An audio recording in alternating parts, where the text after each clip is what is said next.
Tafsiri muyassar. Baqara surasi 6. Nihoyat shafqatlik va mehribon Allohning ismi bilan boshlayman.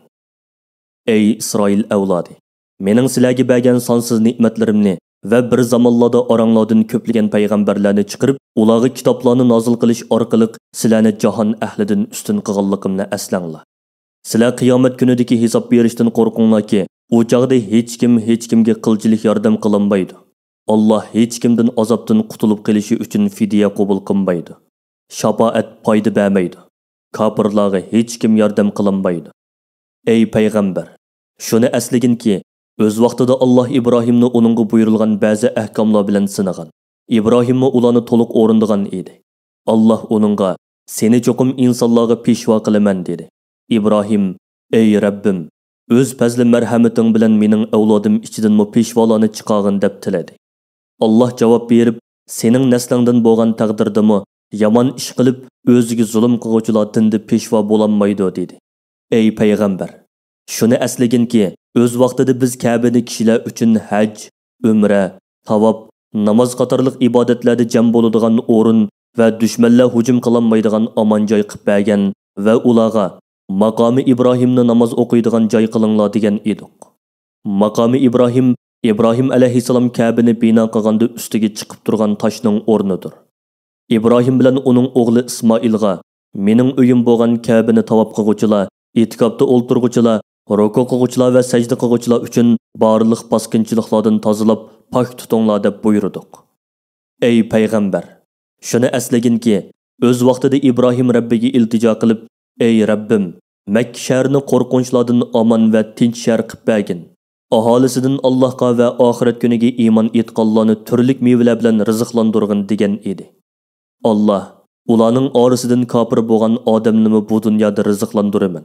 Dunyo ne'matlaridan ozgina muddat bahramon qilaman. Ondan keyin uningga do'zax azobini tetitaman dedi. Do'zax nima degan yomon qarorga. Ey payg'ambar, shuni aslaginki, o'z vaqtida Ibrohim bilan Ismoil Ka'baning o'lini silib etib, nihoyat ixlos bilan mundoq duo qildi. Ey Rabbimiz, bizning yaxshi amallarimizni va duoyimizni qabul qilgin. Sen haqiqatan bandalaringning so'zlarini anglab turg'uchisan, ahvollarini bilib turg'uchisan. Ey Rabbimiz, biz ikkimizni islomda mustahkam qilgin. Amr farmonlaringga itoat qiluvchi qilgin. Bizning avlodlarimizdan o'zingga itoat qiladigan mu'min ummat chiqargin. Bizga haj ibodatimizning qoidalarini bildirgin. Tavbamizni qabul qilgin. Sen haqiqatan bandalaringning tavbalarini nihoyat qabul qiluvchisan, bandalaringga cheksiz mehr shafqatliksan. Ey Rabbimiz, mushu ummat ichida Ismoil avlodi orasidan oyatlaringni ularga tilovat qilib beradigan, Qur'onni va sunnatni o'rgatadigan, ularni mushriklikdan va nachar axloqdan pok qiladigan bir payg'ambar avatgin. Shaksizki, sen nimani xohlasang uni amalga oshira oladigan g'olibsan, hikmat bilan ish qiluvchisan. Aqlsizlardan va ahmoqlardan boshqa hech kim Ibrohimning dinidan, islom dinidan yuz o'rmaydi. Haqiqatan biz Ibrohimni bu dunyoda payg'ambar va elchi qilib tanladik. U oxiratda yuqori martabalik solihlardan bo'ladi. Ibrohimning bu katta martabaga tanlanishidagi sabab uning islomni hech ikkilanmasdan darhol qabul qilganligidir. O'z vaqtida Rabbi uningga o'zingni Allohga topshirgan holda uningga bo'ysung'in deganda, u Allohga bo'lgan barcha ixlosi va samimiy muhabbati bilan "Men olamlarning Rabbiga bo'ysundim" degan edi.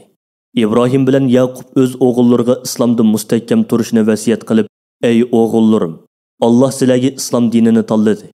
Shunga sizlar hayotli bo'lsanglar, bu dindan qat'iy ayrilmanglar.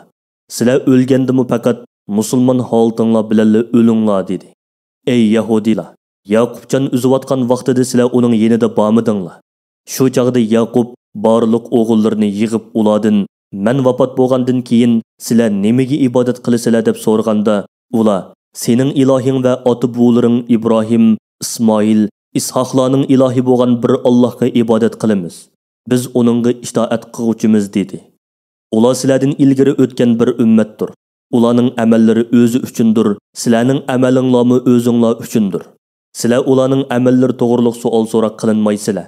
Ularmi sizlarning amallaringlar to'g'riliq savol so'roq qilinmaydi. Har kim o'zining amallarining mukofotini yoki jazosini ko'radi. Hech kim boshqasining qilmishi sababli jazolanmaydi. har kimga o'zining iymoni va taqvoligidan boshqa hech narsa asqatmaydi. Yahudilar Muhammad alayhissalomning ummatiga sizlar Yahudi diniga kiringlar. Shunda qilsanglar hidoyat topsizlar dedi. Xristianlarmi shundoq dedi. Ya'ni xristianlarmi ularga Xristian diniga kiringlar. Shunda qilsanglar hidoyat topsizlar dedi. Ey payg'ambar, ularga aytqinki, hidoyat sizlarning dininglarga agishda emas, balki Ibrohim alayhissalomning diniga agishda. İbrahim alayhissalom barliq botil dillardan yuz o'rib, haq diniga agashgan zotdir. U Allohga sherik keltirguchilardan emas edi. Ey mu'minlar, Yahudilarga va xristianlarga aytinglarki, biz yakka yegona ma'bud bo'lgan Allohga, Alloh Muhammad alayhissalomga vahiy qilish orqali bizga nozil qilgan Qur'onga, İbrahimga, uning o'g'illariga va Ismoil va Ishoqqa, Ishoqning o'g'li Yaqubga, Yaqubning o'g'illaridan kelgan payg'ambarlarga nozil qilgan sahifalarga, Musoga berilgan Tavratga, Isoga berilgan Injilga, barliq payg'ambarlarga Rabbi tarafidan berilgan vahiyga iymon etdik. Biz bu payg'ambarlarga iymon etishda ulardan hech kimni ayirib qo'ymaymiz, hammasiga iymon etamiz. Biz Allohga toat ibodat qilish bilan bo'ysunguchilarmiz. Agar Yahudilar, Xristianlar va boshqa kofirlar sizlar iymon etgandek payg'ambar kelgan haqiqatga iymon etsa, ular albatta to'g'ri yo'l topgan bo'ladi. Agar ular iymon etishdan boshlatsa, albatta sizlar bilan qattiq dushmanlik ichida bo'lgan bo'ladi. Ey payg'ambar, ularga qarshi turishda Alloh sana yetarlikdir.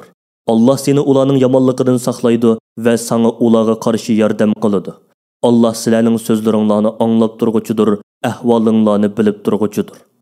Allohning dinini ching tutinglarki, Alloh sizlarni shudin bilan yaratgan. Allohning dinidan yaxshidan yo'qdir. Shunga bu dinni ching tutinglar va biz Ibrohim alayhissalomning diniga agish orqali Rabbimiz Allohga itoat qiluvchilarmiz denglar. Ey payg'ambar, ahli kitobga aytqinki, sizlar Allohning birligi va ibodatning uningga xos ekanligi to'g'riliq biz bilan munozirlashamsizlar. Holbuki u bir qavmningla emas, barcha olamlarning Rabbidir. U bizning murabbimiz, sizlarning murabbinglardir. Bizning amallarimiz o'zimiz uchundir, sizlarning amallaringlar o'zinglar uchundir. Biz Allohga toat ibodatni xolis qilamiz, uningga hech kimni sherik qilmaymiz. Allohdan boshqa hech kimga ibodat qilmaymiz. Yoki sizlar Ibrohim, Ismoil, Ishoq, Yaqub va Yaqubning naslidan kelgan payg'ambarlar Yahudi edi yoki Xristian edi demsizlar. Bu ochiq yolg'ondir. Chunki ular Tavrat va Injil nozil qilinishdan ilgari kelgan payg'ambarlardir. Ey payg'ambar, ularga aytqinki, ularning qaysi dinda ekanligini sizlar obdan bilamsizlar yoki Allohmi? Alloh Qur'onda ularning to'g'ri dindagi musulmonlar ekanligi haqida xabar berdi. Qo'linglarda Allohdan kelgan guvohlik bor turib, sizlar uni yushiryapsizlar va bilib turib Allohning nomidan yolg'onni to'qib, uning aksini da'vo qilyapsizlar. Sizlardek Allohdan kelgan guvohlikni yushirgan odamdan zolim odam bormi? Alloh sizlarning qilmishinglardan g'ofil emas. Alloh albatta uni sanab turdi va uningga asosan sizlarni jazolaydi. Ular sizlardan ilgari o'tgan bir ummatdir. Ularning amallari o'zi uchundir. Sizlarning amalinglarmi o'zinglar uchundir. Sizlar ularning amallari to'g'riliq savol so'roq qilinmaysizlar. Ularmi sizlarning amallaringlar to'g'riliq savol so'roq qilinmaydi. Yahudilar va ularga o'xshagan ba'zi ahmaq va aqlsiz odamlar haqiqatni masxir qilib va e'tiroz bildirib, musulmonlarni islomning dastlabida namozlarda yuzlanib kelayotgan qiblasi Baytul Muqaddasdan nima burib o'tgando deydi. Ey payg'ambar, ularga aytqinki, kun chiqishmi, kun petishmi, bu ikkisining orasidagi taraflarmi Allohningdir. Taraflardan hech qanday bir taraf Allohning ig'dorchiligining sirtida emas. Allah bandalaridan xohlagan odamni hidoyatning dag'dam yo'liga yetaklaydi. Ey musulmonlar, biz sizlarni dinda to'g'ri yo'lga hidoyat qilgandek, payg'ambarlarning o'z ummatlariga dinni to'liq yetkazganligi haqida oxiratda guvoh bo'lishinglar. Bu payg'ambar Muhammad alayhissalomning sizlarga dinni to'liq yetkazganligiga guvoh bo'lishi uchun sizlarni adolatlik, yaxshi ummat qildik. Ey payg'ambar, sen yuzlanib kelayotgan qibla Baytul Muqaddasni Makkadagi Ka'baga o'zgartganligimiz faqatli sana amaliy ravishda agishib, sen qaysi tarafga yuzlansang, shu tarafga sen bilan yuzlanadigan itoatman mu'minlardan, iymoni ojiz bo'lganlikdan, dinda shakllanib, uningdan yenib oladigan munofiqlarni ayirib chiqishimiz uchundir. Namozda turib Baytul Muqaddasdan Ka'ba tarafga yuzlanish Alloh hidoyat qilgan iymonda mustahkam qilgan va taqvolik ato qilgan kishilardan boshqalarga haqiqatan ig'ir keladigan ahvoldir. Alloh sizlarning iymoninglarni ilgari Baytul Muqaddasga qarab o'qigan namozinglarni bekor qilib etmaydi. Chunki Alloh insonlarga to'liq mehribondir, nihoyat ko'yimchandir.